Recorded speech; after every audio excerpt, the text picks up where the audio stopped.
Welcome to The Lock Shop with Nielson and Hustler, powered by Coolbet Canada.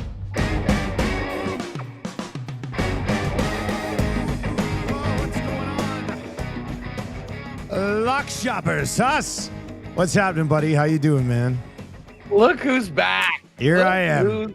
It's good to be back, man. Shout out to Maddie and the Coolbet boys for helping out last week. They did a great job. How was your week? How are you still standing? How are you? You look a little fatigued. Not gonna lie.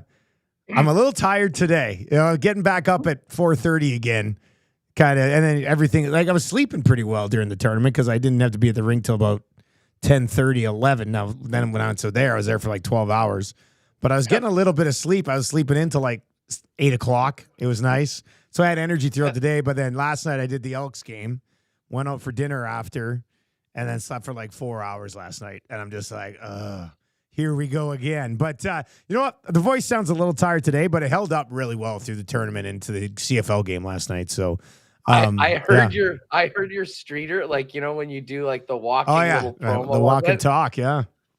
I you know, doing this with you on a daily basis, like talking to you every day, I was like, whoa, this is the end of 17 games in however many days. I mean, you were. It's funny you mentioned that because like my wife, I FaceTimed her. I guess it would have been, I don't know if it was at halftime. No, it was after the game. FaceTimed her after the game. And she goes, "You're tired, aren't you?" I said, "I don't know. I thought like I sounded okay." She goes, "No," but she goes, I talk to you every day. I could tell your voice at the beginning of the game was a little tired. I was like, well, you know, I tried my damnedest. So, see, you know what? Yeah. Your real wife, your lock shop wife, you know, we're all noticing this on you, Dusty. It's but seriously though, congratulations. I tweeted yesterday. I mean, the hardest working guy in the biz, and I know you hear that and you're very modest, but that was incredible. And I did tune in a little bit. I mean, I'll be honest, the Holinka, not in the middle of August, not really at the top of my must-see events, but I mean, with the amount it was on and knowing you were calling the games, I took it in. Like, a pretty good tournament, though. A nice run for Canada as well. Yeah, I mean, they were great. There's a couple. I mean, there's a lot of, a lot of the top end picks for the 2025 draft were there, right? And then McKenna obviously isn't eligible till 2026, but a lot of skill at that tournament. It was a lot of fun. There was a few games that were duds, like the the one game. Button is a beauty. Like this is my second tournament working with Button, and he had to leave on the Friday for a wedding, so I got to work with Dave Reed as well. And Dave Reed is an absolutely awesome dude, and but Button knows all these kids. Like he's been watching them since they're like 13, 14. He remembers everything from the last 30 years at any sort of tournament. So he's a phenomenal resource for me as a color guy. But there was the one game, I think the U.S. beat Germany 12-3 or something. And then we did the one game, it was 10-0 Canada. We didn't do the 12-1 game. But we got talking and we started talking about Craig Conroy. And this was like, it's 11-3, right? You're like, we got to come up. I can't just keep calling the play when it's 11-3. And but Craig Conroy was there scouting. So we had a shot at Craig Conroy, comes down, and Craig Conroy, Button goes, "Yeah, well, Craig Conroy, his daughter is becoming a dentist. She's going to dental school." And I was just like, "Oh, okay." And then Craig goes, "And my dentist is getting close to retiring." I was just like, "Oh, okay." And then I was just like, "Well, I'll hop in on this." So then I said, "Well, my dentist is the son of Bob Ridley, the longtime voice and bus driver of the Medicine Hat Tigers." So then we got talking about the like back-to-back champion Medicine Hat Tigers, and then it turned into bus trips, and the whole crew, I guess we went 4.5 minutes on Craig Conroy to dentistry to Western Hockey League bus trips. And so we had those types of games. But then we had some really good games. Gold medal game was pretty good. It was tight, low scoring, 2-1 final. But Gavin McKenna's a good player, man. I first looked at him. He's like the next big thing. There's McDavid, and then there's Bedard, and now there's McKenna. And phenomenal talent. And he's just 16 years old, man. He's going to light up Medicine Hat again this year. He's going to be terrific.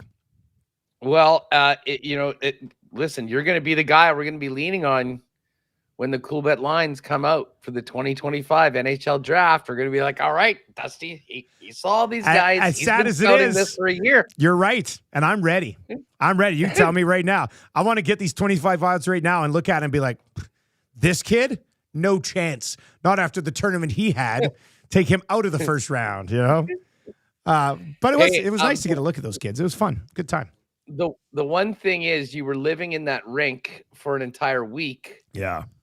While we were all living in front of the tubes watching the Olympics. I imagine you probably missed most of the second week of the Olympic Games. Huh? I missed a bunch. The one I really was sad that I missed was the 4x100. Amazing. I finished a game, and then I looked at my phone and I was just like, wait a second, what just happened here? And then I watched it back, but like that one would have been phenomenal to watch live. You know, that would have been just amazing. Well, while we're talking about broadcasting, yes, Mark Lee, he was phenomenal throughout the entire Olympic Games. But his call of Canada winning the gold is, I still believe like Don Whitman was the standard in Canadian history for broadcasting. We all miss Don here in Winnipeg. I mean, Mark was right there. And here's the funny thing. As incredible as Mark Lee's call was, the Radio Canada French call of that. That's the one I listened to. I don't really even understand French. I listened to that one a dozen times as well. I mean, the calls on both, it really spoke to just what a huge upset this was. Like, I mean, you weren't around, Dusty. I texted Pat and Jake after this happened. I'm like, what was the number on Canada? You know that when the odds closed, they were 50-1. I saw those texts. I saw you guys texting. Gold medal? Yeah, 50-1.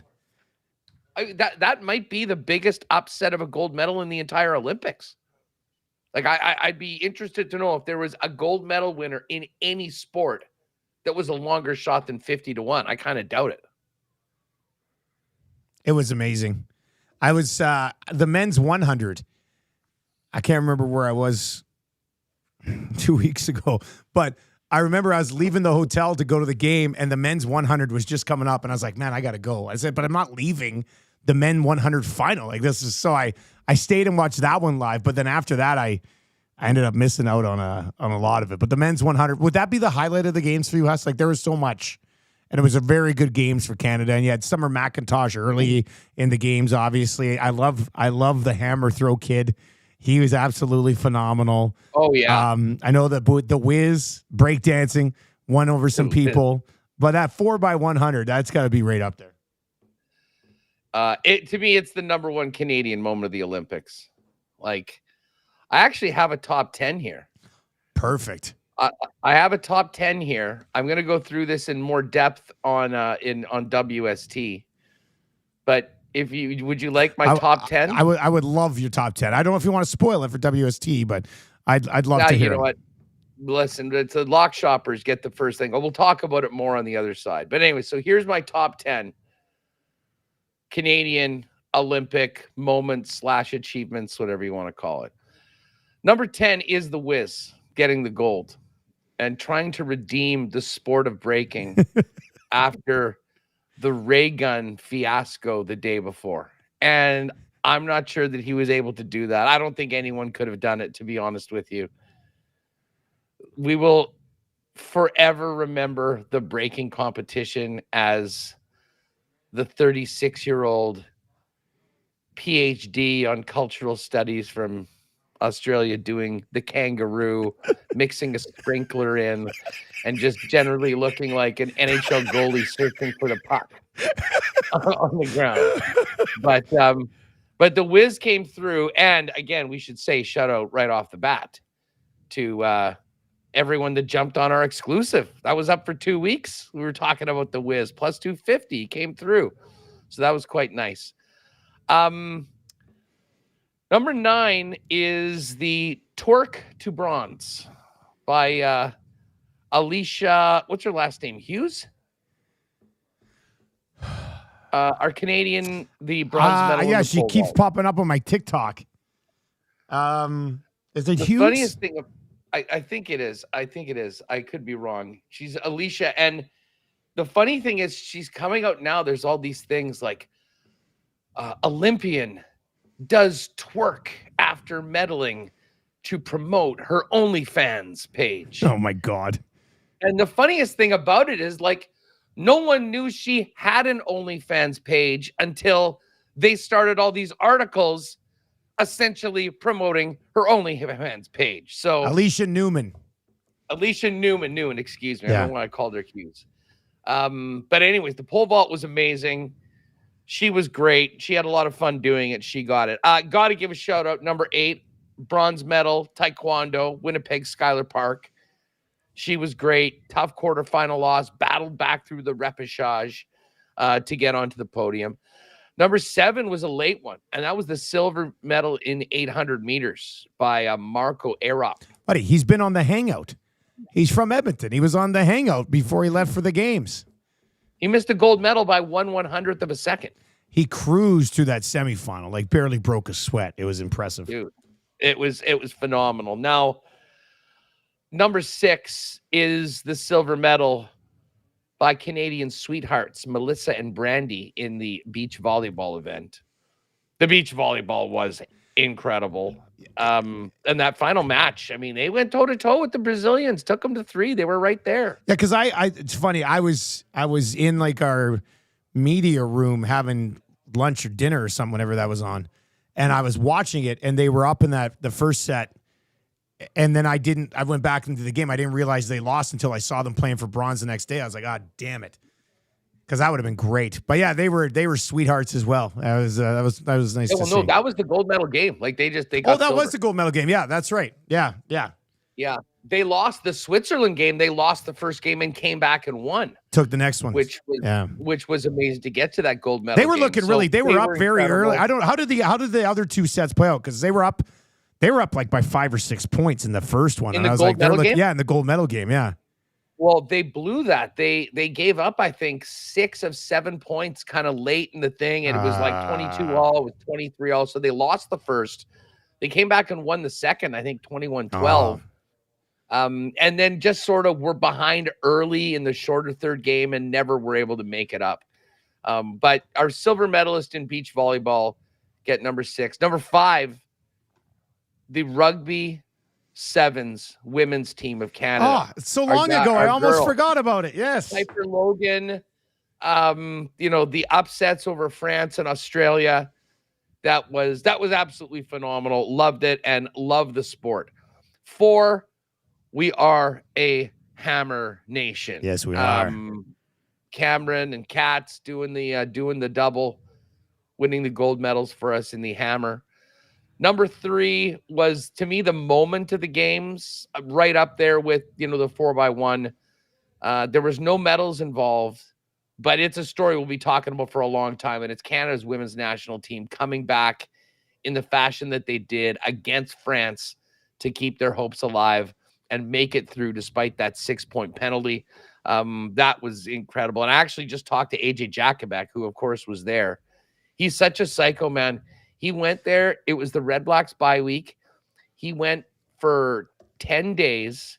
He was doing like 3 and 4 events a day, and then came back and went right into the booth for that bizarre 22-22 double overtime walk-off tie on Thursday night. I can't wait for CFL 110 this week, because you guys were already harping about the command center on the last episode. I was like, oh no, what's gonna? And I was listening to this week's CFL 110 after that Thursday nighter, and I was just like, I cannot wait to hear what they're gonna say about last night's game. Anyway, sorry, I interrupted. That's a good point. I should try to get AJ on tomorrow. Number 2, and the only reason she's not number 1 is what I'm going to say at number 1, but also the fact that we're going to be talking about her for the next decade. the summer of Summer McIntosh. I mean, take your pick of any of the gold medals, the greatest swimming performance in Canadian history, and one that is just scratching the surface for her. So Summer's number 2, and number 1, as I mentioned, the 4x1 gold, 50-1 underdogs. All their guys not making the finals coming together for a run for the ages to win it. So this is my favorite top 10. Now, there's a bunch of other things. I know Remus is working on the viral moments of the Olympic Games. Ray Gun will be right up there. The French pole vaulter whose massive dong prevented him from moving on. I didn't have a chance to talk about that when it happened. It was killing me. So today I always do, on Mondays, we do like a good, bad, and ugly from the weekend. And I saved it. I was like, I don't even know how long ago this happened, but I haven't talked about it yet. And so I brought that up. Best possible way to lose or worst possible way to lose us? Like, do you know if he was like, was he a contender? Was he like a gold medal contender? Because if you were a guy who was going to finish 6th or 7th anyway, then congratulations on your loss, man, because that's the way to go down. Even if the guy was the gold medal favorite, I mean, let's think about this. Like, you can win one of hundreds of gold medals that have been given out. I mean, you're a French, you win the gold medal in the pole vault. Well, great. Leon Marchand just won 5 gold medals in the pool. Yeah. No one's forgetting this. Like, I can actually make an argument that he will financially benefit more from the way that he was knocked out of the Olympics than if he'd won the whole damn thing. You're probably right. Still hilarious. But there's a lot of those good moments, man. Like, that would be a viral one. I mean, there's so many great photos when you do an Olympics in Paris and the way they set it up at all the venues. It was just phenomenal. But I still love that photo from Tahiti, the surfing, when the guy was like up in the air pointing up and his board was like parallel with him. That might be the coolest. That might be the coolest one. So, yeah. Okay, listen, we've got Newman. Yes. Thank you very much. All right. So we're having some fun with the Olympics. But you want to talk about the good, the bad, the ugly, the winners of the weekend. Mm-hmm. You know who won the weekend? Our pal at P. Greggy. Did you know this? I didn't find out until this morning. He comes in. You want to talk about an unlikely winner. He battles back 4 down with 5 holes to play, and he gets the winner on Aaron Rye at the Wyndham Championship. Oh, and by the way, he also got married. So, in true locked-up fashion, I thought I'd give him props for Aaron Rye first. But no, in all seriousness, Patty just sort of went under the radar and locked it up. He and Shan look beautiful. Congratulations to them both from everyone in the lock shop. But I got to give him credit. He kept that one under wraps pretty good. I knew they were engaged, but this guy. I was taken by surprise. You got me with the Rye talk because I'm like, damn, does Huss not know he got married over the weekend? Like, because I texted him last night, like late. I was just like, hey, you want to come on the show tomorrow? And they get back to me, and then I was just like, oh, we'll be good. So I texted him. I said, we'll be good. His text to me this morning at 5:57 Edmonton time says, hey, Dusty, sorry, I've been off the grid this past weekend. Got married on Friday. I was like, wait a second. You're dropping a sorry, I've been off the grid? Says, got married on Friday, heading to the spa for a little R&R. He goes, but guess what? I'll 100% be back for the lock shop on Wednesday. I was like, of course you get married in between lock shops. Like, but yeah, the fact, hey man, sorry, I've been off the grid. And actually, wait a second here, because I was texting with Marshall Ferguson. I think he gave me So this is perfect. Marshall's was, sorry, dude, I've been off the grid all weekend at the racetrack because he does a bunch of broadcasting for racing. Yeah. So Marshall Ferguson said off the grid for the racetrack. P. Greggy goes, I've been off the grid, got married Friday. I just don't know if you roll that out there for it. Like, is that a get off the grid moment? I guess. That's funny. That's too. Anyway, congratulations, Patty. Things you were so busy, but like, I didn't even know he had a girlfriend. Pat and Jake. Okay, come on. Pat and Jake, like, with you being away, they were really involved. Jake came in. We had a great show on Friday. And then Patty, of course, helped me out earlier in the week. Came in on Thursday. But it was like the guy, he was still firing out texts and things like that. And here's the thing. I, like many people, found out this happened through his Instagram feed. And the funniest thing about it is that the first thing I saw social media by Pat Saturday afternoon was a tweet about Phil Wizard. Phil Wizard advancing to the gold medal B-boy battle, or whatever we call it. And then I checked my Insta, and then there he is, just got married with his new wife, looking incredible on their big day. So even basking in the glory of his nuptials, he still had time to fire out a little whiz tweet to give our guy Phil some props. So he gets married Friday night. I'm just looking back on our Lock Shop group chat with you, me, and Jake and Patty. Saturday at 12:28, he texts us and says, "Come on, Phil, cook 'em, whiz." It's like that's the noon, the day after your wedding. Yes. Yeah. Legendary stuff. You know what? Shan, I'm sure, knows how Patty's wired, and he got it done. But in all seriousness, congratulations to our great friend Pat on his nuptials, and we'll look forward to. I can't wait till Wednesday when he comes on, and we can get back on the grid after getting married. Hey, interesting. I at least do remember he got engaged. He got engaged at Christmas time, but I had no idea that this was happening as quickly as it did. So, anyways, an interesting little bit of Lock Shop news. Speaking of Lock Shop news, yes. Well, we're talking about it. We are ready to roll with the with our first poker event next week. This is happening next Tuesday. The Lock Shop Poker Series will begin. We're going to give you a chance to come join us, play with us, try to take us out. There'll be a bounty on our head. We're going to stream the entire thing, and really looking forward to doing this. So I know the boys said the page was down, but it's back up. Did we not get a message that it's back up? Pretty sure we got a message that it's back up. So it's probably not from, actually is from Pat. Here it is. Lock Shop Poker Series. I'm gonna tweet this out right now. And look at that. The logo looks great and everything, Huss. That's real nice.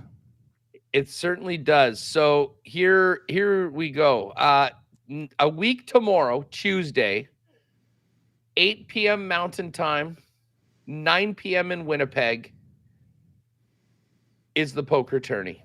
And it is 8-minute levels for the tourney.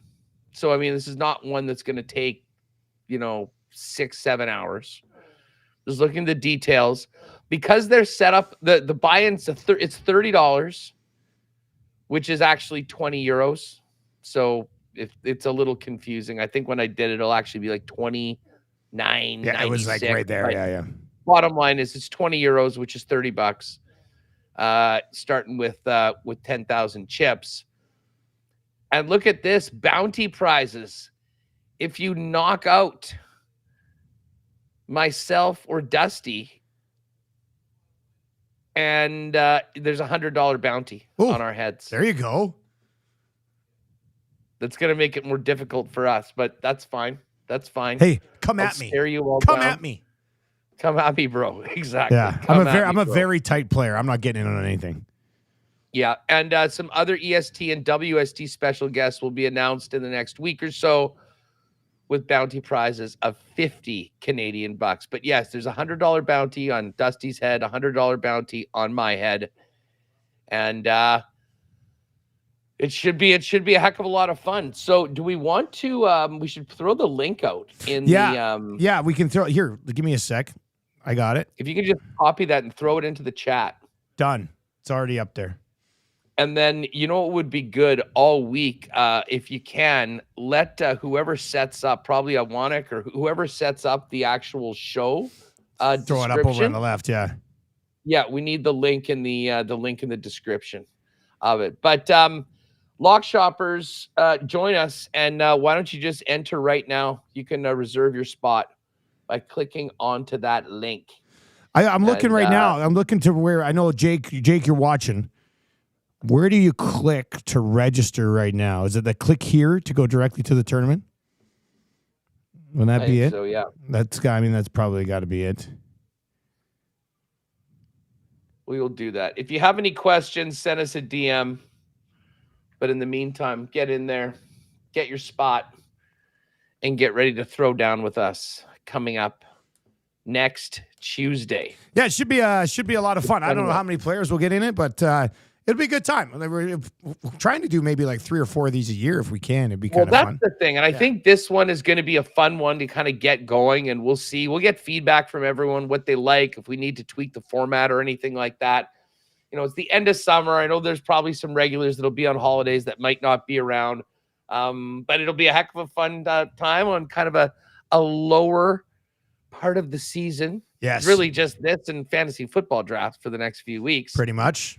And then we get onto the other side. And, you know, if the feedback is good and people enjoy it, we're going to set up, a number of dates for a bit of a series throughout the year, potentially with a really cool kind of prize. If you win one of the tournaments, you'll be entered to the win. We're going to get the details on it, but there could be a way that you can not only have fun, play with us in the individual events, but potentially win a bigger prize as part of a series. But first things first, we're going to fire it up with all of you. A week tomorrow, August 20th, 8 p.m. at Edmonton, 9 p.m. Winnipeg, 10 p.m. Eastern, and I guess 7 p.m. if you're out on the West Coast. All are welcome. Did you have a poker face, Huss? Probably just a smirk. I would say it's just no poker phase, not face. Like a poker phase. Oh. Like when you yeah. yeah. Oh yeah. I love it. I love it. No, I don't have a face, just a poker smirk. I did. Yeah. I don't well, that's the thing. Like, but you did have a window where you were playing quite a bit. Well, big time. Yeah. And we had a club down on Cordon Avenue where we would put 30, 40 guys in the back and do big tournaments. No way. And let's say it was dropped off very quickly at that point. But yeah, no, certainly love throwing it out down with the online. And this is going to be even more fun. I mean, knowing so many of the people that are going to be in it, our friends, our listeners, ES tiers, WS tiers. So hope you can all join us for the first ever Lock Shop Poker event. And yes, we're going to be wanted men right out of the gate. When I moved up to Fort Mac, before I met my now wife, my co-host up there, he liked to gamble on everything. So we hit up the Fort Mac casino a few times for live games. Oh yeah. And very first one I played in, I actually ended up cashing out top 3. And I think he was a little bitter because he was like, "Oh, I come here all the time." And I'm like, "Oh, okay, let's see how it goes." And I ended up coming out of there with like, it was like $700 or something. It was a real nice start. That was like my first week in Fort McMurray. Real nice. And you just think, all right, let's do this 3 never times cashed a week. again. Never cashed again. That being said, probably only played about 5 or 6 more times, but that was a lot of fun. And then I like the tournament games. I like the tournament style the best. Me too. Like I played that when I go to Vegas, I'll get in some tournaments depending on, whatever the price point is. I kind of like those more than the cash games. During the pandemic, the Godfather, Troy, the Godfather, as we know him around here, his buddy and his brother had set up like a Wednesday night game for everybody during the pandemic, just online. So we did that a little bit. I hopped in a few of those tournaments. It was a lot of fun. I really enjoy playing poker. It's just something that I haven't found myself having the time to do a lot lately. So, but I'm looking forward to this. Next Tuesday, the 20th, come and get us. I hope one of us or I win it. Wouldn't that be something? That'd be amazing. What a start. What a start. We claim the $100 bonus on yourself by winning the whole thing. Bronco Nick's already in. He goes, "Guys, I'm the first entrant to the tournament." Bronco Nick. He's ready to go. He's already registered. Locked and loaded. I love it. I love it, Bronco Nick. And we'll get up and throw ours in right away as well to confirm our entries. But trust us, we will be there. So yeah, Coolbet. Go to Coolbet. You can familiarize yourself with the poker platform there. But €20, $30, and you're in. $100 bounty on our head. Yes, the bounties. So, anyways, we were really excited. I'm sure Pat and Jake will be in as well. Probably I'm gonna throw Remo, the offer out to a bunch of guys here. Yeah, guys jumping in. So, anyways, it's gonna be fun. Zulu, haven't played poker in years, but taking down Hustler Dusty for a cool 100 sounds intriguing. Bring it on. Let's do it. They've got micro stakes games. just to go in, familiarize yourself with the format, how it's going to look, all of that. But I've been working on this for a while. And as they say, I know this is a slower time. There might be some people away, but I think it'll be a fun way to kind of start it off, get any feedback from you all, have some fun, and then hopefully take it to another level with a bit of a series throughout the year once we kind of get on the other side of Labor Day, closer to hockey season. And I'd love to have like a Tuesday night game a few times coming out of the Monday nighter where we're sort of doing a stream, talking NFL, all the big stories, and obviously paying attention to it as well. I just one more quick one on poker. Do you have like a lucky hand? You don't have to tell me what it is, obviously, but do you have like two cards that no matter whenever you get them, whatever the stakes, you're like, I'm riding this out or not? No, not really. But it depends. Like if you're with your buddies playing like a 4-handed game or something like that, we've got a saying that I won't say on the air. Yeah. Involving the Jack 8 hand. Okay. But normally no. And listen, these tournament styles are quite fun because sometimes you have people aggressive. Sometimes you're waiting a little while for the blinds to go up, and then you can really sort of make things happen. It's going to be fascinating. It's going to be really fun to get together with all of our crews. So there'll be a link in the description of the YouTube, in the chat. I see Jake just mentioned he is firing the link into the Discord as well. Yeah, Jake, throw it in the chat too. If it's different than the one that I put in. So, yeah. And they'll have it on the Coolbet poker or the Coolbet socials as well, so people can get in. I've got a full Teddy KGB costume that I'm going to wear, Malkovich style from Rounders. The beard, get the haircut a bit, put on a little sweater, have some Oreos. Actually, you know what? I probably will eat some Oreos during the tournament. That'll be fun. That makes sense. Haas, what about the Canadian Football League? We'll get to a little MLB parlay here, obviously, coming up. But what about the CFL this past weekend? Well, listen, I'm so bent about that game last night. We missed the over by a stinking point. It was 49.5. It finished on 49. It actually went down to 49. So if you bet it, you pushed if you bet it on game day. But that was the difference between cashing our two big brains are better than one parlay with me and Iwanic. we had the Riders plus the points. We had the Argos money line. I chirped you for the Argos pick. You guys were right. I'll say it. You guys were right. Said that just until further notice, they're getting faded on the road and they're getting bet at home. You'd be 9-0 right now. And so you missed us by a point? 1 point. Yeah, it was 49.5. We had the over and we finished at 49. Well, you can blame Boris Beatty because he missed a 38-yard field goal in the first half. So, you know what was the real killer? It was the red zone pick by MBT. Yeah, that would have covered comfortably. That was, even if that is just kind of not in there, they kick a field goal. Wasn't bad. What's the latest on Ford? I don't think it's going to be super long term. If they were out of quarterbacks last night, he probably could have pushed through. So we'll see. They get Hamilton this week. Okay. I think as of right now, I'd probably list him as like somewhere between questionable and probable, like somewhere in there. Like I don't think it would be. They were going to reevaluate him today, and who knows the day after. But I'd be pretty surprised if all of a sudden he's on the 6th game. I guess I'll just say that. I had to laugh. MBT gets his win but does not get it as a starter. No. Because so is Trey Ford now 6-7 as a starter? That would put because he's 5-7, so he'd be 6-7. Yeah. So, yeah. And he was before he went out, he was 6. Yeah, he was 6 for 6, 98 yards. And they were up 16-10 when he got hurt. Okay. Then they finished. MBT finished that drive. They kicked a field goal. There's 19-10 at the half. And then look, man, the Elks have now won 2 in a row. And I know they didn't have VA in this one, so it's tough. But they beat the Riders and then they beat the Lions. I mean, it's not like they've won 2 games against another team that's just like them. They beat pretty good football teams, and they beat them. Yeah, the last game was a little bit closer, but they doubled up the Lions yesterday. It's not like they squeaked by them.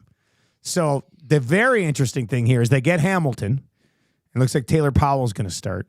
Then they go to Montreal. That's going to be tough. But if they can take Hamilton, if they can take the Hamilton game, they'll have 3 wins. Going into the home and home with Calgary, who they're chasing, and a home and home with Winnipeg, who they're chasing. So their entire month of September is against the 2 teams that are above them in the standings. So if they could somehow find some success, they're not dead yet. They are so back. They are so back. It was great to see. I saw you guys out with the tailgate party. That looked a heck of a lot of fun. Tailgate was good. Real good. You know who else is back is the Bombers. I mean, we haven't spoke since that game a week ago.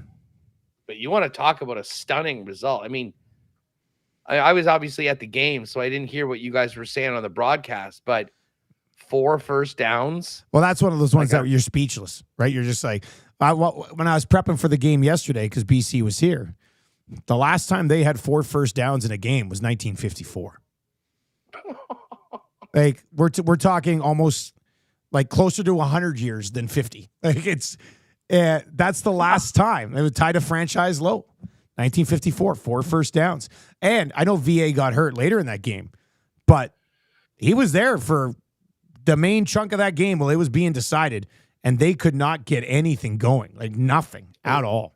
Fourth quarter, the game was over when he got hurt. Yeah, it was. You're right. So it was as stunning a result as I can remember in a long time, and nice way for the Bombers to go into the bye. And they, of course, have BC, who's kind of struggling right now. I mean, they've really hit, a tough patch, as have the Riders. And the West is completely wide open now, unlike maybe the way it looked a couple weeks ago with Saskatchewan and BC sort of running away with it. Like right now, who would you say is the best team in the West? I know you're going to say the Bombers because they're coming off a 25 touchdown. I shouldn't even have asked you that. I would say I would say with a healthy Trevor Harris, I think it would be the Riders. I love their defense. I know they got pumped by the Elks, but yeah, they gave up 42 at home to Edmonton. I know. I still like that defense. Well, I do too. And I mean, the great thing is we can all have our takes right now. We're going to really find out in this next 6 weeks. Like, you're talking about Winnipeg? Like, we'll find out what Winnipeg is, because back-to-back against Saskatchewan, and you mentioned back-to-back against the Elks. In addition, a road game in BC, a home game against Hamilton. They often say that the season doesn't start till Labor Day, but with the season starting earlier, I kind of think that we're right now in crunch time, certainly for a team like the Bombers with the start that they'd had. But it is wide open, and I'm looking forward to it. I guess we don't have – should we guess the lines right now? Yeah, we should guess the lines. Just quickly on the Bombers thing, I shouldn't even tell you this because I know you'll just love it even more, but Reed Wilkins was in on the Hangout today, and we were talking about CFL. He's a hardcore CFL fan, and he goes, you know what the Bombers remind me of a little bit? He goes, sometimes the early season Kansas City Chiefs where, like, for a little bit, you're like, oh, do they not have it anymore? He goes, and then in the end, they still have it. I was just like, well, maybe that is it, but I didn't want to tell you, but I had to tell you. I couldn't keep it in us. Couldn't keep it in. Reed Wilkins, great hire. Very, very smart man. Knows his stuff. Knows his stuff. All right, let's do this. You got the schedule up? I got the schedule up. Okay. Thursday night. I'll throw it to you first. Okay. It is In Calgary, the 4-5 Stampeders host the 5-2-1 Ottawa Red Blacks with Jeremiah Masoli making the start. Calgary by 2.5. I will go Calgary to, I was going to say 4. Oh, wow. I'll go 3.5 from Calgary. I bet you that comes in right around 3.5. It'll be. I just think that they might get a little bit more just because the backup quarterback. That's why I'm putting it on the other side. And again, Calgary's really good at home, unlike the road. Okay, Friday night, great matchup. The 8-1 Alouettes, potentially with Cody Fajardo back in Regina, backing quarterback against the 5-3-1 Saskatchewan Roughriders, coming off that crazy 22-22 double overtime walk-off tie on Thursday night in Ottawa. Do we have any update on Harris? Because he's been close for a while too. Could we get a Trevor Harris, Cody Fajardo matchup? That's why this game probably is going to be off the board. I bet you it'll be off the board. I bet you it's not up when it goes up tomorrow. Let's say that it is. Let's say that it is. Let's make this pick assuming that it's Cody Fajardo and Trevor Harris in. I'm doing this game, by the way. I can't wait. It's going to be a good one. Yes. Alouettes by a field goal on the road. That's where I was thinking. Yeah.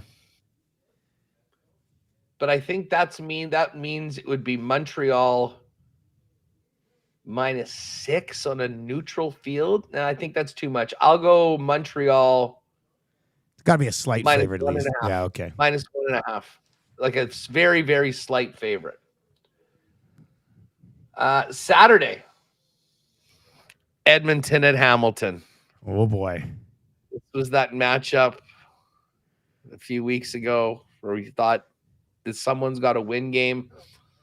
Well, they both won 2, but Edmonton's the team that's hot. That's won their last 2. Hamilton had those 2 wins and has looked ugly. And now Bo Levi and Taylor Powell is in. I am going to say, put it this way, I think this is going to be pretty close to a. Yes. No, I'm going to say Edmonton -1.5. Oh, I was going to go on the other side. I was going to go Hamilton -1.5. So, man, we're still seeing the Elks as a favorite. Road. I know, laying points with the Elks on the road. Like on the road. Like, what type of world are we living in here? I don't see that. Now, Powell's pretty good. I liked what I saw from him last year. He played okay in the game he came in. So I don't know if that move changes the line too much from Bo Levi, who's turning the ball over a bunch. I think Hamilton will start as a slight favorite in this one. Hell, it might be close. It might just be a pick 'em when it opens. We'll see. That's a nice week. There's some good. This is going to be a tight week again. And then Sunday night, Bombers Lions. Yeah, I'm doing that one too. I'm going to Vancouver for that one. You are going to BC afterwards? Got the old classic Regina Vancouver trip. 2 cities that couldn't be more different. So VA, we have to assume VA's not going to go. So, man. Without VA, do they make the Bombers a favorite on the road here? I think just shut them out by 25. I think, but how much of a favorite can you make? I don't think it's beyond a field goal. I think it'd be around a field goal towards the Bombers if we know that VA is not playing. Yeah, I was thinking kind of like that same -1.5, -2 sort of thing. But in reality, I think it probably should be 3. A good chance that Kenny Lawler's back for the Bombers. Oh, yeah. He was supposed to be coming back after this bye week, right? I mean, they haven't returned back. They've got a real long break because they hadn't had a bye yet. They played the early game the previous week, and they played a late game this week, so I don't even think they're back. Well, that's almost 2 weeks off there, yeah. Yeah, until maybe tomorrow. So we'll find out about that. But I do think the Bombers would be a short favorite, assuming that VA is out. Great week though. I mean, just setting up the schedule. Four close football games, locked and loaded for you. Outside of Montreal, man, the whole league's really tight right now. So, man, Montreal, what a team! Like they get hot last year, go on a run, win the Grey Cup, and just picked up right where they left off. Hell, they look better right now than they did when they started to get hot last year. So, we'll see if anybody can stop the Montreal Alouettes this year. They managed to maintain it without Cody too, so that's pretty damn impressive. Davis Alexander's a baller. Yeah, he is. Like you gotta have 2, if not 3 quarterbacks in this league. Simple enough. Look all the way across the league. Look what happened in BC. The only guy who just keeps on ticking healthy all the time is Jake Mayer. Jake Mayer just is healthy body. Good at home. Not too good on the road. Major League Baseball tonight, Huss. A little double play parlay. What are you looking at? Well, actually, I have a quick double play parlay from tennis. Oh, of course you do. We got the the National Bank Open, I guess, the Rogers Open, whatever it is. There's the 8. They're playing the men in Montreal. They're playing the women in Toronto. And I was looking for sort of a nice, relatively safe play for my $25 free bet from the UFC on the weekend. So I got 2 favorites together that I'm parlaying to plus money. We've got Rublev, who's a minus 278 favorite against Paparin. That's in the Montreal game. So, I mean, Rublev, one of the top seeds, he should roll. And then Jesse Pegula on the women's side in Toronto, taking on Anisimova. Pegula's minus 204. So minus 278, minus 204, putting together plus 203. And that's where I'm throwing that $25 free bet today. So I figure we've got a really nice chance of just cruising on this one. If we don't win, it would be a pretty significant upset on either side. So we'll go early on this week in the ATP WTA with a little combo of Rublev and Pegula at plus money. As far as the majors go today, a pretty good selection of games. By the way, just quickly on that before we run, Ohtani versus Skeens on the weekend. That was something to see. What ended up going down there? I know they were going at it, but what happened? The Dodgers won 4-1, I think. Okay. They got to it. You know what? My favorite bet. The Jays right now are against the Angels, and the best bet lately has been Vladdy. The way Vladdy's hitting right now. Let's see what Vladdy's total bases is right now. Player total bases. Where is? Oh, maybe Vlad's going to get a day off today or something like that. He's not listed right now. Yeah. Okay, well, we'll stay away from that. I was kind of hoping just to go and live Vlad over 1.5 bases. What about you? Well, I think I'm going to actually fade Clayton Kershaw tonight. Making his 4th start of the season. He's 0-2 so far with a 4.38 ERA. And going up against a Brewers team that slugs at .500 against him. And 43 combined plate appearances by everybody that he'll be facing tonight. So Milwaukee minus 108 at home against the Dodgers would probably be where I'm going to throw it in here and just love Clayton Kershaw, but not tonight. Yeah, I don't mind that at all. Man, the Padres are such a big favorite right now. They've been playing really well as of late. And how about this matchup? Here's a tough one. Where should we go on this one? The Braves have been actually brutal as of late. They've lost, and I think I bet on them for like half of these games. They've lost 7 of 8. And they are in San Francisco to take on the Giants tonight. And Blake Snell, you look at his record, 2-3, 431. That doesn't look that good. His last 3 starts, 6 innings, 3 runs, 8 Ks. Before that, an 11K no-hitter.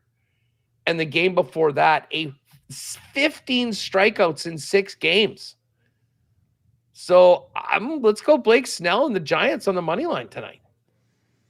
All right, so Blake Snell, Giants money line, Brewers at home against Kershaw. So minus 108 and minus 111.